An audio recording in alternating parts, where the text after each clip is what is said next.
Buen día, profesor, compañeros. Yo les voy a hablar un poquito de lo que es los servicios web. Primero vamos a definir qué es un servicio web. Un servicio web es una tecnología que utiliza un conjunto de protocolos y estándares que sirven para intercambiar datos entre aplicaciones. Distintas aplicaciones de software desarrolladas en lenguajes de programación diferentes y ejecutadas sobre cualquier plataforma pueden utilizar los servicios web para intercambiar datos en redes de los ordenadores como Internet. La interoperabilidad se consigue mediante la adopción de estándares abiertos.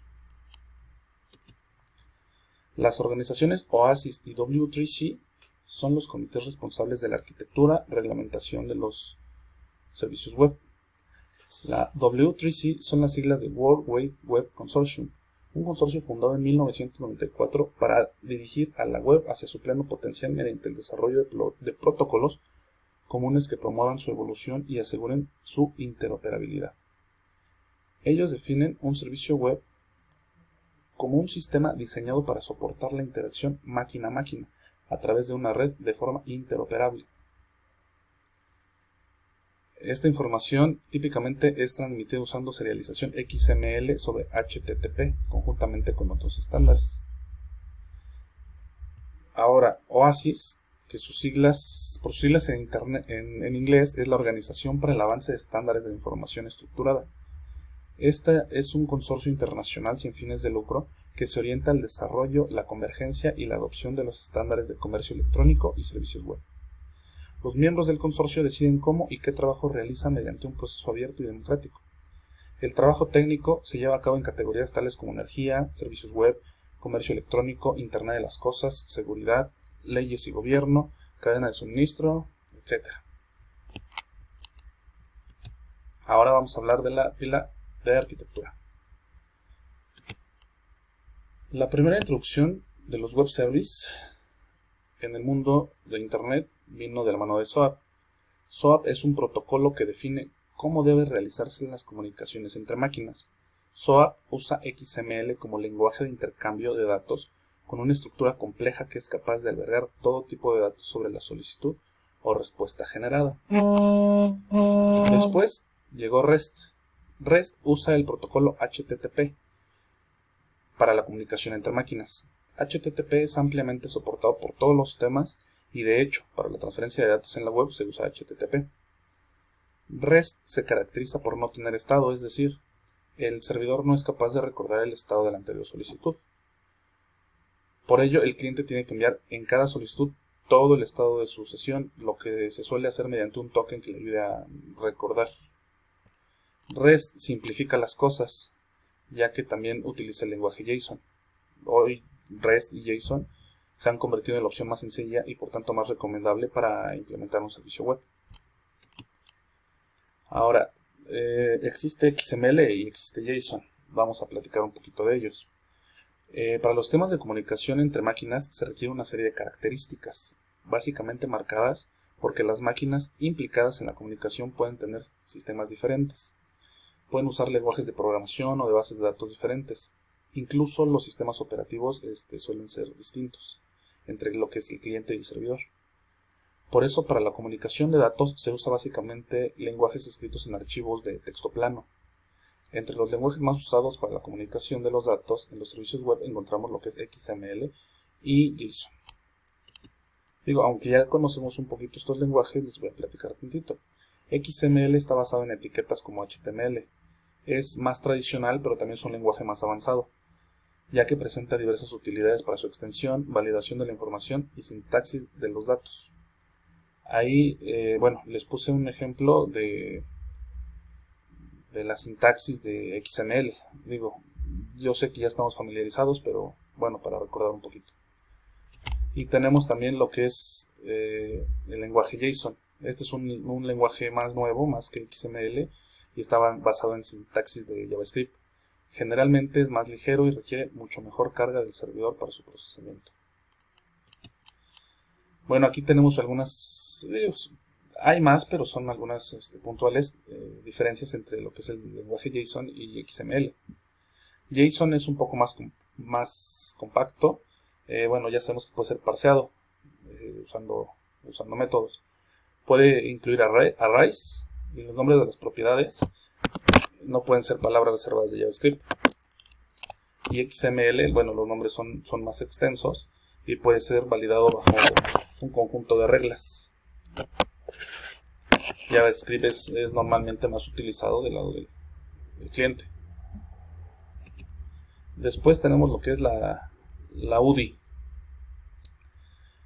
La UDI viene de Universal Description, Discovery and Integration.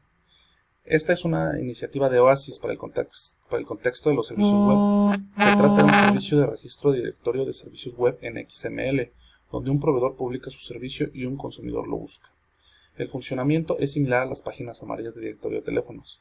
El protocolo SOAP que les acabo de comentar es lo que permite consultar este directorio para obtener las descripciones de los servicios y pueda acceder a través de la interfaz.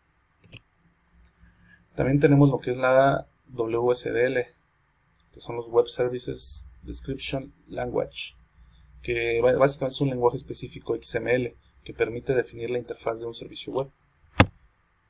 La descripción de un servicio web consta de 3 elementos, que es definición de espacio usados en la descripción del servicio, descripción de la interfaz del servicio web mediante el conjunto de operaciones que define el servicio y tipos usados, y el enlace lógico con la implementación concreta de las operaciones de la interfaz.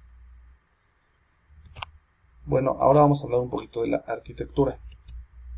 En la arquitectura de servicios web existen 3 partes. Es el proveedor de servicios web, el que pide el servicio web y el publicador. El proveedor de servicios envía al publicador del servicio un fichero, un WSDL, con la definición del servicio web.